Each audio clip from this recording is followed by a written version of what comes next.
July 6th is the anniversary of the accession to the throne of England of Richard I. That's right, Coeur de Lion. What a bum. Yep, you heard me. I said the guy was a bum.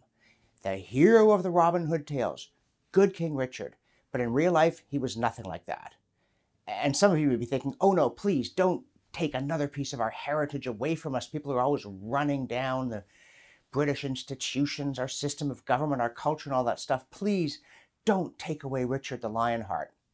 But we have to face our history squarely and honestly. And the truth of the matter is that Richard, despite what crept into the Robin Hood legends around the 16th century, was just no good.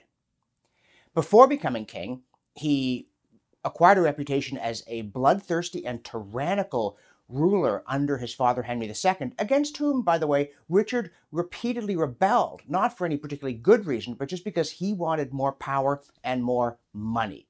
And he broke his father's heart, and maybe Henry II's heart needed breaking, but it doesn't make Richard a good man. Once he became King of England, and I use the term in the loosest possible sense, yes, he was King of England, but in the 10 years that he reigned, he was only there for about 6 months, and he was only there to raise money so he could go off and make war. And sure, he went off to the Crusades, and yes, he was a mighty warrior, but he gives very much the impression of having loved war and violence for its own sake, that for him, the ostensible goals were just an excuse. He liked bloodshed, and he was good at it, but that doesn't make it any better. He was also a rapacious man. He once said he would have sold London if he could find a buyer. And so, yeah, he's out of the kingdom, and his brother John, who eventually becomes Bad King John, is the regent. And yes, he's always trying to raise money, partly because he's trying to ransom his brother, who's in captivity, and the price is very high. That's not to say John didn't enjoy the work. As a matter of fact, he offered a very large sum to Richard's captors not to release him. So we're certainly not letting John off the hook.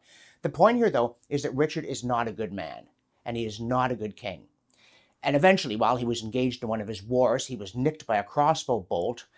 An incompetent doctor removed it badly and mangled him, and gangrene set in, and he died. Now, there is a story that he benevolently said, "Spare the crossbowman's life." It was just a kid who'd shot him because Richard, in the course of his warfare, had killed a number of members of his family.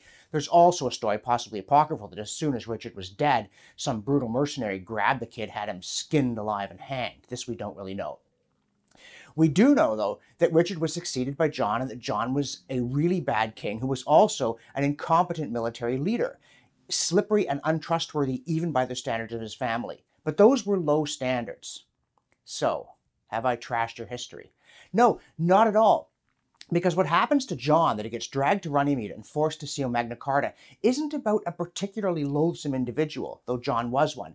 It's about a ruling family with autocratic continental habits running into a people devoted to their liberty and determined to preserve it. And though Robin Hood himself may never have existed, he embodies the spirit of armed resistance to tyrannical government that pervades English history and is a part of our heritage.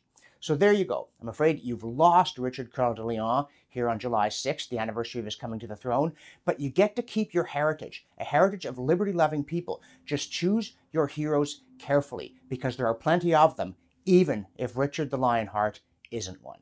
If you're enjoying these commentaries, please visit my website. That's www.johnrobson.ca. Make a contribution to help sustain my work. And of course, keep watching The Rebel, keep subscribing to The Rebel for news and commentary you will not get anywhere else.